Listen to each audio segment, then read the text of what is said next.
tellement violence. Je vous dis, je me fais tellement violence à des choses que je fais. Parce que je ne sais même pas, mais je coupe. À ce moment, c'est trop. Mais je coupe parce que je sais d'où je viens. Je sais que si je me rapproche juste de là, je vais tomber. Parce que je sais d'où je viens. Et sachez que, peuple de Dieu, il y a des choses qu'on ne va pas vous dire. Il y a des choses que vous allez juste sentir que non, ça je ne le fais pas. Et sachez que c'est le Saint-Esprit qui est en train de parler à vous. Parce qu'il y a des choses que Pasteur Yannick fait, bon, moi ça ne me touche pas trop. Il y a des choses que je fais, sûrement ça ne va pas toucher Pasteur Yannick. Mais sachez que le Saint-Esprit qui est en vous, je ne peux pas vous dire toute la sanctification, mais sachez que le Saint-Esprit en vous, il peut vous parler. Et la Bible dit dans 1 Jean 2, verset 15, tu lis 1 Jean 2, verset 15.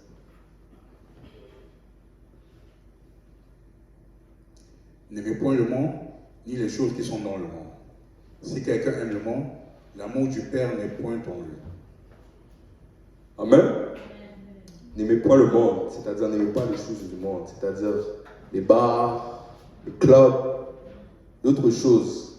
Mais sachez que le monde en tant que tel, ces choses-là n'ont rien de bon pour vous, parce que vous sachez bien que le monde, c'est des esprits qui influencent tout cela.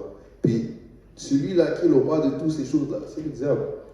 Et qu'est-ce qu'il veut? C'est juste dérober ta promesse, dérober ce que Dieu veut que tu aies. Les prophéties qui ont été faites dans cette année, il veut juste les dérober. Depuis que les pasteurs ont prêché là, le monde spirituel c'est chaud là. Ils sont prêts là, ils attendent comme ça là. Le premier pas que tu tombes, tu tombes par terre là. Ils veulent que tu perdes ton salut. Ils veulent que tu n'arrives pas au paradis. Parce que la raison c'est celle-ci. Le Satan en tant que tel là, il sait déjà qu'il a perdu depuis le départ. Il sait déjà qu'il va être enchaîné. La Bible le déclare clairement dans le livre d'Apocalypse qu'il va être lié, être en chaîne. Sachez qu'il sait déjà qu'il va perdre. Il va tout essayer pour qu'il puisse voler un de quelqu'un qui est ici. Il va tout faire son possible pour pouvoir voler votre salut. C'est la raison pourquoi plusieurs personnes ont dit restez dans l'église. Restez dans l'église. Restez dans l'église. Parce que regardez, mieux vaut être dans l'église que dehors. Parce que si tu es dehors, au moins tu es exposé à la vérité. Au moins tu es exposé à lorsque le Seigneur juste se manifeste dans un lieu où vous sentez la présence du Seigneur et tu te sens touché. Au moins tu es exposé à cela. Parce que quand tu es dehors, laisse-moi dire que ce n'est pas dans les bars que tu danses là, tu fais les mouvements, le breakdance, comme Bazani faisait avant, le breakdance, je ne sais pas, le breakdance. Mais c'est juste pour vous dire que là, ces jours-là, vous n'allez pas rencontrer le Seigneur. Mais sachez que c'est dans l'église que vous allez vraiment voir sa face. C'est dans l'église que vous allez vraiment être dans la vérité. Et c'est pourquoi on vous dit à plusieurs reprises de rester dans l'église. Amen. Amen. Bon, ce n'est pas vraiment une prédication, mais c'est juste pour vous donner un coup de pouce, pour vous dire que continuez, les prophéties ont été dites sur cette année et gardez foi et continuez, peuple de Dieu. Amen. Est-ce qu'on peut juste battre le main pour le Seigneur?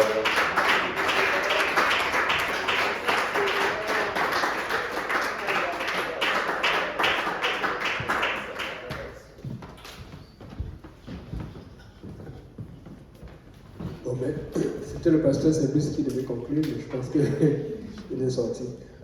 C'est ça, donc. Ayons l'attitude de Daniel. Amen. Nous avons beaucoup d'exemples. Et ça, c'est bon parce que des fois, quand je vois Paul là, Paul c'est un chasseur de démons. Amen. Dans l'Ancien Testament, on ne chassait pas les démons. Parce que Jésus n'était pas encore là. C'est pour ça qu'il fallait faire attention. Mais je pense que c'était quand même difficile. Parce que si tu avais un esprit, c'était fini. Quand tu avais la lèpre, tu devais sortir du camp. Sauf si tu avais un miracle que tu étais soigné. Et c'est pour ça que j'ai dit la dernière fois, ça a eu le mauvais esprit. Il fallait qu'on apporte la musique. Mais la musique pouvait juste calmer pour un temps. Alors, quelle était la lutte de Daniel? La lutte de Daniel, c'était de vivre pour Dieu dans le royaume de Nebuchadnezzar. Dans le royaume de Nebuchadnezzar, on est venu avec la première pression. On lui dit, il faut que tu manges la nourriture du roi. Il faut que tu boives les mains du roi. Parce que c'est à la mort. Et vous allez voir ici, là.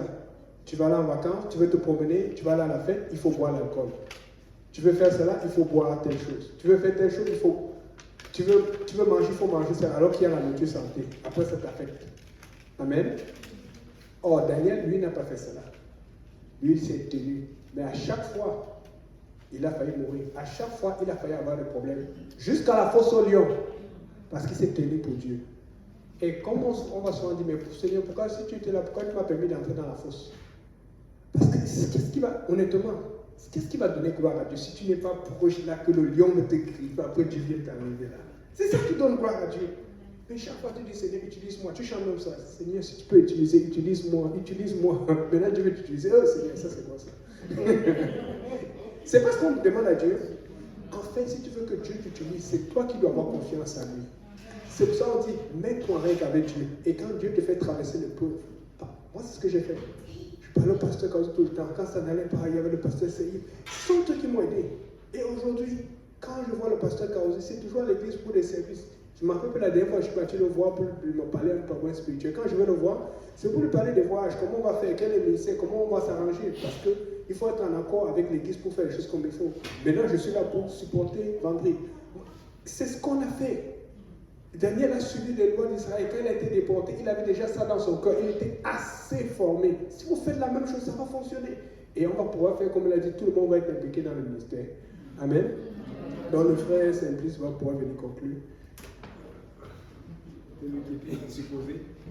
Vous voyez comme passer Simplice aussi occupé là. C'est ça. Vous faites vite pour venir les deux aussi. Amen. Le Seigneur est bon, non? Amen. Est-ce qu'on peut acclamer le Seigneur? Merci beaucoup, jeune frère André. Vous voyez que la sagesse, c'est Dieu qui la donne. Amen. Alléluia. Donc, nous rendons grâce à Dieu pour le message. Et vraiment, activement, nous cherchons des ouvriers. Et pas nous qui cherchons des ouvriers, mais le Seigneur cherche des ouvriers. Amen. Le Seigneur a besoin de toi. Regarde ton voisin, dit, le Seigneur a besoin de toi. Maintenant, celle qui t'a regardé ou celui qui t'a regardé, regarde l'autre aussi, tu lui dis, le Seigneur a besoin de toi. Amen. Donc, il n'y a pas d'âge. Amen. La Bible dit que Dieu a appelé Abraham à quel âge? À quel âge Dieu a appelé Abraham à sortir de... À 60? À 75 ans. Qui a 75 ans ici? Alléluia.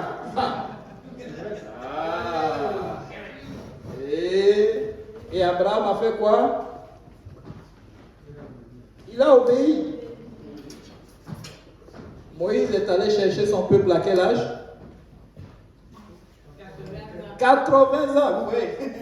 Donc là, ça ne laisse d'excuse à personne. Hein?